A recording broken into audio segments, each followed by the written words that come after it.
인간이라는 존재의 세 가지 키워드라고 하면 뭐가 떠오르시나요? 보통은 존재의 키워드와 삶의 키워드를 혼동하시는 경우가 종종 있는데요. 예를 들어 돈, 명예, 건강, 쾌락 같은 것을 이야기한다면 이것은 존재의 키워드라기보다는 삶의 키워드에 가깝습니다. 제가 생각하는 존재의 키워드는 탄생, 여정, 죽음입니다. 존재의 시작점인 탄생,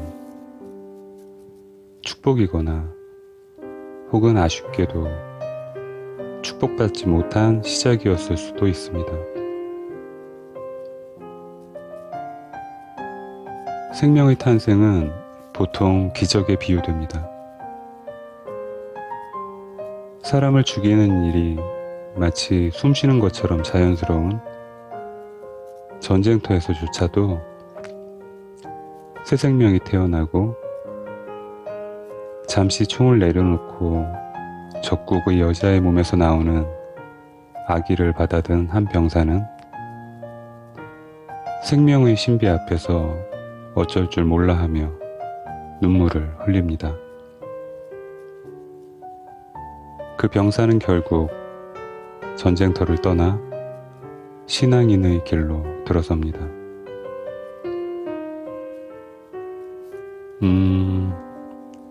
이 채널은 혹시 기독교 채널인가? 라는 생각이 드실 수도 있겠습니다만, 글쎄요, 그럴 수도 있고 아닐 수도 있을 겁니다. 세상의 모든 인문학이, 인간의 학문이 결국 섭리의 비밀을 향해 달려가고 있고, 그 끝에는 그 존재의 여부와 상관없이 항상 신이 있기 때문이죠.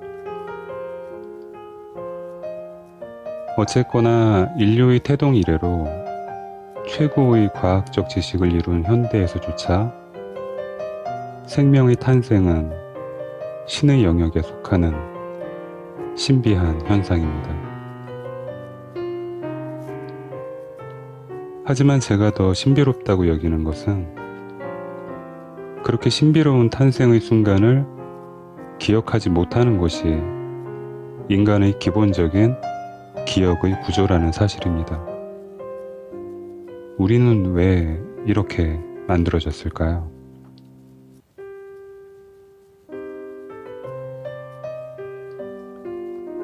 생명이 세상에 오는 것이 엄청나게 신비한 사건이라 하더라도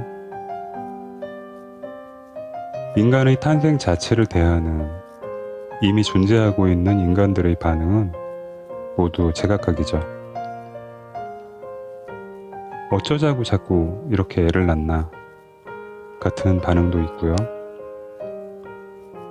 생명을 낳는 행위 자체를 거부하는 사람들의 공동체도 있습니다. 어떤 생명은 사랑과 축복 속에서 눈을 뜨고, 어떤 생명은 처음으로 대기를 호흡하는 그 순간에 쓰레기통에 버려지기도 합니다. 이렇게 인간의 수만큼 다양한 탄생이, 다양한 시작이 삶 속으로 뛰어듭니다. 저의 시작을 이야기해보면, 제가 태어나고 1년 후에 아버지가 집을 나가셨는데요. 아버지가 버린 것이 저였는지, 저의 어머니였는지, 아니면 둘 다였는지는 잘 모르겠지만요. 아버지의 영원한 외출이라는 면을 생각해보면 저의 탄생은 그다지 축복받은 건 아니었다는 생각이 듭니다. 하지만 죽음의 순간까지 저를 사랑해 주셨던 그분을 만난 것 역시 저희 탄생 이후였을 거라는 생각을 해보면 저희 시작에도 큰 축복이 있었다는 걸 인정할 수밖에 없습니다. 인간이라는 존재의 시작에는 몇 가지 공통점이 있습니다. 첫째로 어머니의 몸을 빌어 세상에 온다는 것. 두 번째는 모두 벌거벗고 온다는 것. 세 번째는 생명을 가졌다는 것 외에는 다른 어떤 가치도 태생적으로 가져오지 못한다는 것. 마지막으로 반드시 죽을 존재로 세상에 온다는 것.